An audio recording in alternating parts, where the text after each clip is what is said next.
Salam sejahtera untuk kita semua. Pelajaran Sekolah Sahabat dengan tema utama mengelola bagi sang guru sampai ia datang. Pelajaran pertama, bagian dari keluarga Allah. Selasa, 3 Januari. Sumber daya tersedia bagi keluarga Allah. Karunia terbesar Allah bagi anak-anaknya adalah Yesus Kristus yang membawa kepada kita damai pengampunan, kasih karunia untuk kehidupan sehari-hari, dan pertumbuhan rohani dan pengharapan kehidupan kekal. Karena begitu besar kasih Allah akan dunia ini, sehingga ia telah mengaruniakan anaknya yang tunggal, supaya setiap orang yang percaya kepadanya tidak binasa, melainkan beroleh hidup yang kekal. Yohanes 3 ayat 16. Tetapi semua orang yang menerimanya diberinya kuasa supaya menjadi anak-anak Allah, yaitu mereka yang percaya dalam namanya. Yohanes 1 ayat 12. Maka keselamatan adalah karunia mendasar, karena tanpa karunia ini, apalagi yang dapat kita peroleh dari Allah yang benar-benar penting dalam jangka panjang? Apa saja yang mungkin kita miliki di sini? Suatu hari nanti kita pasti mati dan pergi, dan akankah semua orang akan mengingat kita? Dan apapun hal baik yang kita lakukan akan dilupakan juga. Maka yang pertama dan terutama, kita harus selalu menjaga karunia Injil itu, yaitu Kristus dan Dia yang disalibkan pada pusat semua pemikiran kita. Dan bersama dengan keselamatan, Allah memberikan kepada kita begitu banyak lagi.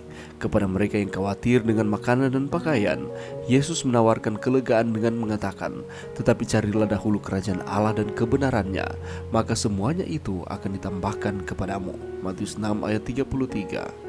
Bacalah Mazmur 23 ayat 1, Mazmur 37 ayat 25, dan Filipi 4 ayat 19.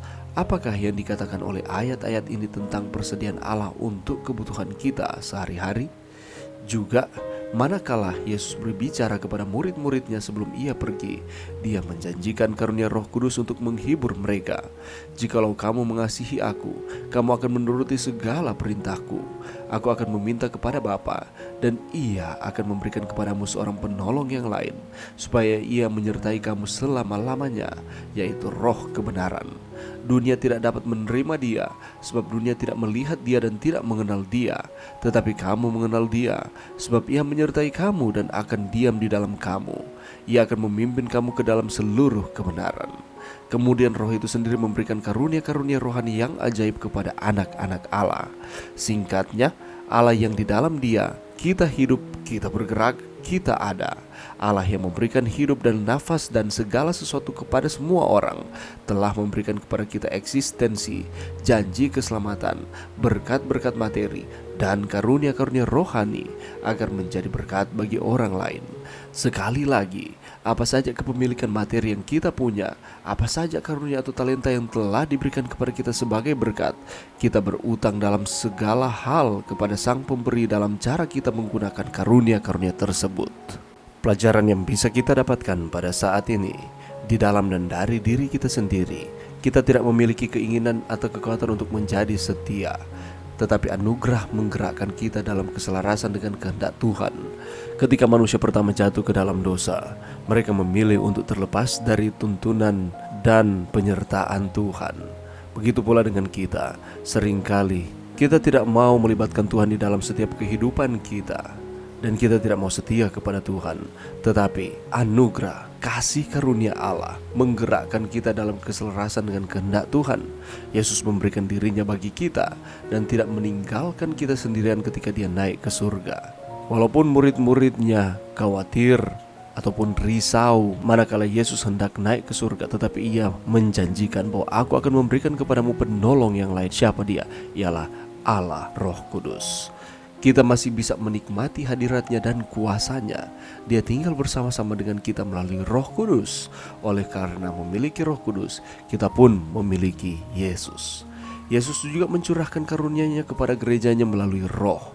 Adalah sungguh keajaiban kasih Allah bahwa manusia yang sudah jatuh ini mendedikasikan hidup dan karunia mereka tanpa pamrih demi Injil. Allah memberi kita karunia rohaninya, dan kita harus menanggapi kedermawanannya oleh menggunakan dan memperbanyak karunia ini dalam pekerjaan Tuhan. Harta juga merupakan pemberian Allah. Di Eden, orang tua pertama kita menerima tanah yang luas dan berharga, dipenuhi dengan hewan, tumbuhan, dan harta benda.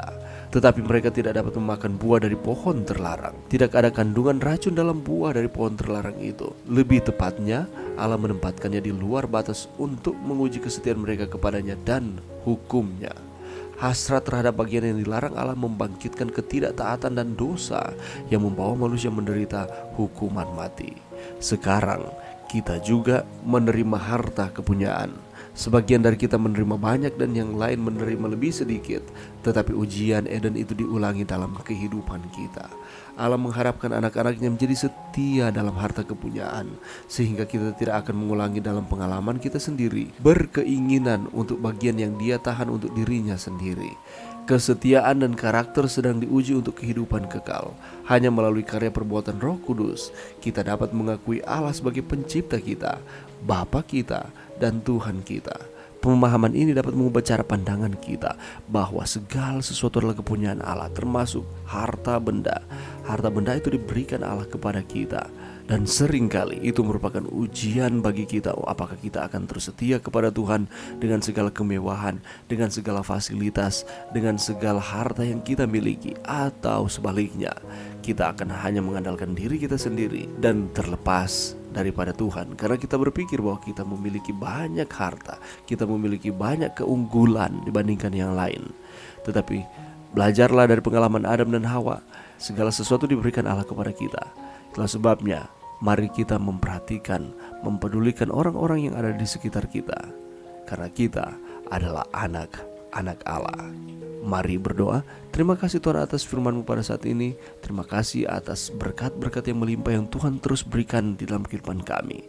Terima kasih atas Roh Kudus yang terus mengarahkan akan kehidupan kami untuk setia kepada Tuhan. Bantu kami Tuhan untuk kami dapat peka, peduli terhadap sesama kami. Ini doa kami di dalam nama Yesus. Amin.